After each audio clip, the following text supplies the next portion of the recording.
2027 ఫిబ్రవరిలో జన కులగణన అదే నెలలో పూర్తి చేయాలని నిర్ణయం. తొలి దశలో 2026లోనే హౌస్ లిస్టింగ్, రెండో దశలో జనాభా లెక్కల సేకరణ మంచు ప్రభావిత ప్రాంతాల్లో అంతకు ముందే.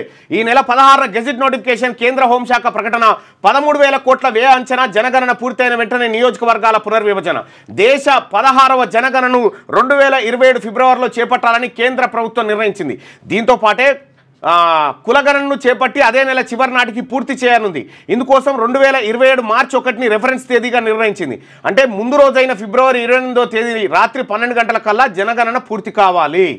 2027 ఫిబ్రవరి 28వ తేదీ కల్లా దేశంలో కులగణన జనగణన పూర్తి కాబోతా ఉంది. అంతకుముందే 2026 ఏప్రిల్లోనే తొలి విడత హౌస్ లిస్టింగ్ ప్రారంభం కానుంది. మంచు ప్రభావిత ప్రాంతాలైన లద్దాఖ్, జమ్మూ కాశ్మీర్, హిమాచల్ ప్రదేశ్, ఉత్తరాఖండ్లో 2026 సెప్టెంబర్ ఆఖరి నాటికే జనగణన పూర్తి కానుంది. ఈ ప్రాంతాలకు 2026 అక్టోబర్ 1ని రిఫరెన్స్ తేదీగా ప్రకటించింది. జనాభా లెక్కల చట్టం 1948లోని సెన్సస్ యాక్ట్ 1948 సెక్షన్ 3 నిబంధనల ప్రకారం ఈ వివరాలను ఈ నెల 16న అధికారిక గెజిట్లో ప్రచురించనున్నట్లు కేంద్ర హోంశాఖ బుధవారం వెల్లడించింది. వాస్తవానికి 2021లోనే జనగణన జరగాల్సింది. కోవిడ్ మహమ్మారి కారణంగా అది వాయిదా పడింది. ఇన్నాళ్ళకు మళ్ళీ కొత్త షెడ్యూల్ వచ్చింది. సో ఇక్కడ దేశ ప్రజలారా, మరీ ముఖ్యంగా తెలంగాణ ప్రజలారా, తెలంగాణ రాష్ట్రంలో జరిగినటువంటి కులగణన విషయంలో లక్ష అపోహలు అన్నీ వచ్చేసినాయి. అది బోగస్ అని తేలిపోయింది. తేలిపోయిన తర్వాత ఈ రాష్ట్ర ప్రభుత్వం ఎన్ని లెక్కలు చేసినా కూడా అది ప్రామాణికంగా ఉండదు. కేంద్ర ప్రభుత్వం చేసేటువంటిది గణన, రాష్ట్ర ప్రభుత్వాలు చేసేది సర్వే. కాబట్టి గణనకే వాల్యూ ఉంటుంది ఏ కోర్టులో అయినా. సో మొదటిసారిగా 1931లో చేసినటువంటి కులగణన తర్వాత నెక్స్ట్ ఇప్పుడే అంటే దాదాపుగా 90 ఏళ్ళ పైచిలుకు 95 సంవత్సరాల తర్వాత ఈ దేశంలో కులగణన మళ్ళీ చేస్తూ ఉన్నారు. 95 సంవత్సరాల తర్వాత.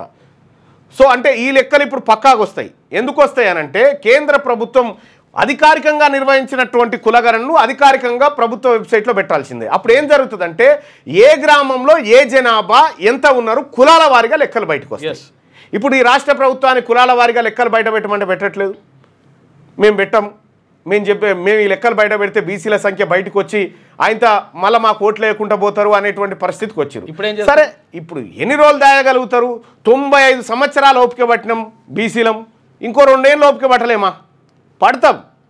పడతాం. కానీ ఈ రాష్ట్ర ప్రభుత్వానికి ఏమాత్రం చిత్తశుద్ధి ఉన్నా, ఈ రాష్ట్ర ప్రభుత్వం ఏమాత్రం నిజంగా ఈ బీసీల పట్ల ప్రేమతో ఉన్నా ఆ లెక్కలు బయటపెట్టి ఏ గ్రామంలో ఏ కులం వాళ్ళు ఎంత ఉన్నారనేది ఆన్లైన్లో ప్రదర్శించాలి, లేకపోతే గ్రామ పంచాయతీ దగ్గర పెట్టాలి.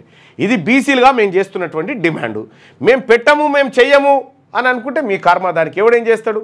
మీరు కాకపోతే పెట్టేటోడు ఎవడో పెడతాడు కదా. అంతే, మంచి పేరు వచ్చేది పోతుంది ఆటోమేటిక్గా.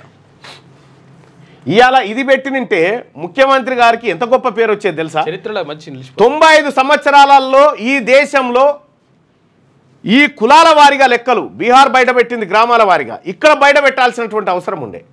పెడితే నీకు మంచి పేరు వచ్చేది.